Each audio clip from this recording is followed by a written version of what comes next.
और ये रोशनी और प्रकाश से भर उठा दीप पर्व के ठीक पहले ये आध्यात्मिक ज्योति इसी तरह हमारा मार्ग प्रशस्त करती रहे। बहुत बहुत धन्यवाद। अनिल जी विराजिए। माइक्रोफोन। तो हमारे साथ आपके अपने जी हाँ हमारे उज्जैन के आपके अपने उज्जैन के प्रिय सांसद युवा सांसद अनिल जी हैं, जो और युवा होते जा रहे हैं। इनको श्रेय दूंगा मैं कि इनकी बिटिया को नितिन गडकरी जी को, जिन्होंने प्रेरित किया कि आप अपने को और बेहतर करिए। फिटनेस एक बड़ी ज़रूरी चीज़ है।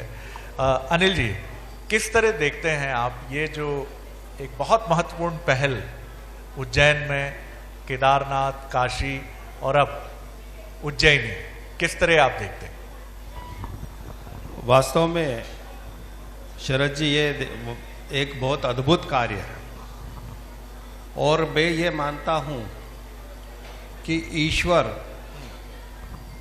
जिनसे काम कराना चाहते हैं उनको वो चुनते हैं, चिन्हित करते हैं और उनको इतना अधिकार, इतने समृद्ध बनाते हैं। और वही देखने को मिल रहा है कि केदारनाथ हो, सोमनाथ हो, महाकाल बाबा का लोक हो या श्री राम मंदिर का निर्माण हो। तो मैंने कई जगह बोला है कि हमारे यशस्वी प्रधानमंत्री श्रीमान नरेंद्र मोदी, आप देखेंगे कि आज से 5000 साल पूर्व उज्जैनी नगरी के राजा विक्रमादित्य, जिन्होंने राम मंदिर का, रामलला का जो मंदिर है उसका पुनर्निर्माण उन्होंने कराया था। और उसके पीछे कहानी है कि जब पृथ्वी लोक पे राजा विक्रमादित्य का राज था, जब अयोध्या तक था, वो एक बार शिकार खेलने गए और अपने सैनिकों से भटक गए। तो वो सरयू नदी के किनारे एक वट वृक्ष के नीचे उन्होंने विश्राम किया और वो जब गहरी नींद में थे तो हड़बड़ा के उनको कोई सपना आया, वो उठे। जब तक उनके सैनिक आ गए तो उन्होंने अपने सैनिकों को ये कहा कि यहाँ आसपास के गांव में जाके मालूम करो कि जहाँ मैं इस वट वृक्ष के नीचे विश्राम कर रहा था यहाँ क्या है। सैनिक आसपास गए, उन्होंने जानकारी निकाली तो ये जानकारी मिली कि सरयू नदी के किनारे जहाँ पे राजा विक्रमादित्य आराम कर रहे थे, वहाँ रामलला का जन्म स्थान है, जो जमीन में। तब राजा विक्रमादित्य ने वहाँ खुदाई कराई, रामलला का मंदिर निकला। उसका जीर्णोद्धार अगर किसी ने करा था तो वो थे हमारे उज्जैनी नगरी के राजा विक्रमादित्य। उसके बाद अगर ये किसी को पुण्य प्रताप प्राप्त हुआ है तो वो है श्रीमान नरेंद्र मोदी जी, जो उनके नेतृत्व में राम मंदिर का निर्माण हो रहा है। हम ये सोच सकते थे कि जहाँ पे प्रलय जैसी स्थिति बनी, आज वहाँ की स्थिति क्या है। सोमनाथ में आप जाके देखो, आपको लगेगा ही नहीं। ऐसे ही बाबा महाकाल लोक में आके आप देखेंगे, कई लोग आते हैं उज्जैन में, अरे यार ये उज्जैन है क्या, अरे ऐसी उज्जैन हो गई क्या। अभी हमने वीडियो डाले महाकाल लोक के, आपने भी डाले, कई जगह से फोन आ रहे हैं। तो ऐसे ही हमारे मध्य प्रदेश के यशस्वी मुख्यमंत्री शिवराज सिंह जी चौहान, जो बार बार अपने भाषणों में भी कहा है कि सबसे न्यारी, सबसे प्यारी मेरी उज्जैनी महाकाल नगरी को मेरे को सबसे न्यारी करना है। और ये बाबा महाकाल क्या ही पुण्य प्रताप है कि मोदी जी ने इसको स्मार्ट सिटी में लिया और स्मार्ट सिटी में लेने के बाद हमारे यशस्वी मुख्यमंत्री जी का जो विजन था कि यार इसको सबसे प्यारी और न्यारी करना है, तो उन्होंने ही ये विजन दिया कि क्यों ना हम महाकाल लोक का निर्माण करें। और काफ़ी चिंतन मनन के बाद महाकाल लोक का निर्माण हुआ, जो अब 16 तारीख को उसका लोकार्पण होने जा रहा है यशस्वी प्रधानमंत्री नरेंद्र मोदी जी के द्वारा। वाह, काफ़ी गहरा एक आध्यात्मिक बोध है प्रधानमंत्री नरेंद्र मोदी जी के व्यक्तित्व में। आप दिल्ली में मध्य प्रदेश उज्जैनी का प्रतिनिधित्व करते हैं, प्रधानमंत्री जी से सहज रूप से बैठकों में, पार्लियामेंट में मिलने का मौका मिलता होगा, किस तरह से आपने उनके व्यक्तित्व को देखा? मुझे भी एक बार मिलने का मौका मिला और करीब हम 30-35 मिनट उनसे चर्चा हुई। पत्रकारों का एक दल था विधानसभा से जो दिल्ली गया था, तो हमने देखा कि उनकी गंभीरता स्टेज पर तो एक अलग होती है, लेकिन जब वो बात करते हैं तो बहुत जिज्ञासु और बहुत खुलकर बात करते हैं। आपका क्या अनुभव है उनके आध्यात्मिक व्यक्तित्व का? और क्योंकि सब लोग यहाँ भी जो लोग हैं वो जानना जरूर चाहेंगे। जी,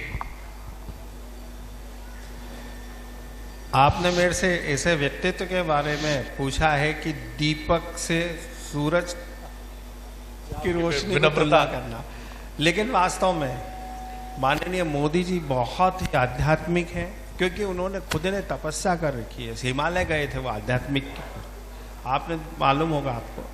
तो उनका आध्यात्मिक उसको मतलब बोलना, शब्दों के माध्यम से बोलना मैं नहीं उसका वो कर पाऊंगा, लेकिन वास्तव में बहुत ही जो भी वो निर्णय लेते हैं या जो उनकी सोच है उसके पीछे बहुत आगे तक की सोच रहती है। और ऐसा व्यक्ति तो हम तो बहुत भाग्यशाली हैं कि हमको ऐसा नेतृत्व मिला। आज से 100 साल पहले शिकागो में एक नरेंद्र स्वामी विवेकानंद जी ने कहा था कि 20वीं सदी पश्चिम देश की और 21वीं सदी भारत विश्व गुरु होगा। तो एक उन नरेंद्र ने बोला था और इन नरेंद्र ने करके दिखा दिया। आज वास्तव में श्रीमान नरेंद्र मोदी जी के नेतृत्व में भारत 21वीं सदी में विश्व गुरु बनने की ओर अग्रसर है। वाह!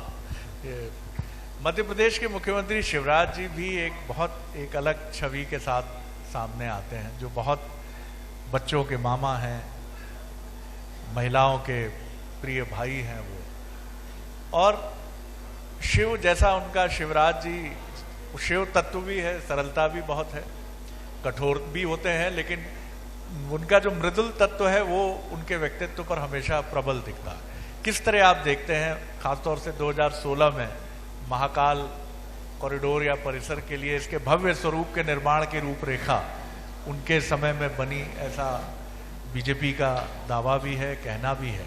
आप बहुत नज़दीकी रहे हैं, अभी भी बहुत क्लोज हैं मुख्यमंत्री जी के, और हम ये सुनते हैं कि मुख्यमंत्री जी प्रधानमंत्री जी के बहुत नज़दीक हैं। तो किस तरह से शिवराज जी के व्यक्तित्व को और इस परियोजना को देखते हैं और उज्जैन के विकास की इस कथा को देखते हैं आप? जो उनका व्यक्तित्व है, वास्तव में मैंने अपनी जिंदगी में ऐसा नेतृत्व नेता नहीं देखा। बहुत सहज सरल और छोटे छोटी बातों को ध्यान में रखने वाले, बच्चों के मामा। अगर बच्चे उनको मामा मामा कह रहे हैं तो वो बराबर, कोई भी बच्चा हो वो उसके सर पे हाथ रखेंगे, उसको प्यार करेंगे, बहनों को आशीर्वाद देंगे। किसी को तकलीफ है तो वो तकलीफ उनको अपने आप में महसूस करते हैं। मैंने उनका इतना संवेदनशील वो देखा व्यवहार। तो वास्तव में ऐसे अद्भुत नेतृत्व है शिवराज जी का। उनको भी भगवान महाकाल की कृपा है, और उज्जैन के लिए हमने जो मांगा उनसे वो कभी मना नहीं करे। और मैं फिर बोलूँगा कि बाबा की महाकाल की कृपा है कि वो जो हम मांगते हैं वो दे देते हैं और वो कार्य पूर्ण भी होता है। और उन्हीं ने ये, आप कह रहे थे कि भारतीय जनता पार्टी के नेताओं का कहना है कि हमारी, ये वास्तव में जब स्मार्ट सिटी का उज्जैन को चुना गया तो उन्होंने ही ये विजन दिया था कि यार बाबा महाकाल के लोक का निर्माण किया जाए और ऐसा बनाया जाए कि दुनिया जहान से लोग यहाँ दर्शन करने आते हैं। बाबा महाकाल के पूरे विश्व में उनके भक्त हैं, वो यहाँ आते हैं, तो वो यहाँ आए, बाबा महाकाल के दर्शन करें, महाकाल लोक में वो घूमें और अपने दिल में एक अमिट छाप लेके उज्जैन की जाए, जो उनकी जिंदगी की एक यादगार यात्रा रहे। वाह वाह वाह! आखिरी प्रश्न कर रहा हूं मैं। उज्जैन का विकास, मुझे लगता है कि उज्जैन, अब मैं भी उज्जैन आता हूं तो कई बार तो मन करता है, हृदय से बोल रहा हूं कि ऐसा लगता है कि यहाँ बसने पर भी बहुत गंभीरता से विचार करना चाहिए। एक बड़ी शांति है, लोगों में ठहराव है, लेकिन कुछ बातें भी मन में आती हैं कि विकास की इंदौर की दौड़ में क्या उज्जैन शामिल होगा? उज्जैन शामिल तो हो उस दौड़ में, बहुत शुभकामनाएं। लेकिन अपने आध्यात्मिक परिवेश और अपनी शांति को बचाए भी रखे। इस संदर्भ में आपका कंक्लूडिंग रिमार्क क्या है? किस तरह से अब उज्जैनी विकास के पथ पर, आध्यात्मिकता के पथ पर, जैसा संतों ने कहा कि तो आध्यात्मिक राजधानी होने जा रही है विश्व की। बिल्कुल सही है कि ये धार्मिक आध्यात्मिक राजधानी होने जा रही नहीं है। यहाँ पे जितने भी हमारे देव स्थान हैं, सबकी कहीं ना कहीं एक अपनी पुराणों में उनका उल्लेख है। हमारे जैसे चिंतामण जी हैं, तो मैं आपको शरद जी बता दूं, यहाँ हमारे जो श्रोता बैठे उनको भी मैं बताना चाहूंगा कि चिंतामण गणेश जी की स्थापना जब राम जी यहाँ उज्जैन से वनवास करते हुए निकले थे, तो माता सीता ने चिंतामण जी की स्थापना करी थी। और राम घाट पे राम जी ने दशरथ जी का पिंडदान करा। तो ऐसी कई यहाँ पे जो स्थान है, देव स्थान, वो अद्भुत है। तो ये राजधानी है। यहाँ पे सब दूर आप जाएंगे तो आपको मोक्ष धाम, शांति धाम ये मिलेगा, लेकिन हमारे यहाँ चक्र तीर्थ है। अब चक्र तीर्थ में हमारा जो मोक्ष धाम मतलब चक्र तीर्थ है, जब कर्ण को जब बाण लगा और वो घायल थे, तो भगवान श्री कृष्ण उनसे मिलने गए और उन्होंने कहा कि कर्ण, मैंने सुना है कि तुम बहुत दानवीर है, तो मुझे क्या दान देगा? तो भगवान आप तो नारायण है, मैं आपको क्या दान दूं? तो नहीं, मैंने सुना है। तो उसने अपना सोने का दांत तोड़ के और उनको दिया। तो उन्होंने ऐसा करता जैसे हमें हमेशा इस दुनिया में रहनी है। सब आप याद रखो कि आप भगवान नारायण है, मेरे को मालूम है। तो मैं आपसे एक ही चीज मांगता हूं कि जहां पाप ना हो वहां मेरे को मेरा दाह संस्कार करना। तो भगवान ने पृथ्वी, स्वर्ग, पाताल और पृथ्वी, तो उनको तिल रखने की, अंगूठा रखने की जगह मिली। वो यहाँ खड़े होके उन्होंने अपने सुदर्शन चक्र पे कर्ण की दाह संस्कार करा, इसलिए यह चक्र तीर्थ है। चक्र तीर्थ, वाह वाह। तो ऐसे कहीं का हमारे यहाँ भगवान श्री कृष्ण बनने, कृष्ण बने हुए थे।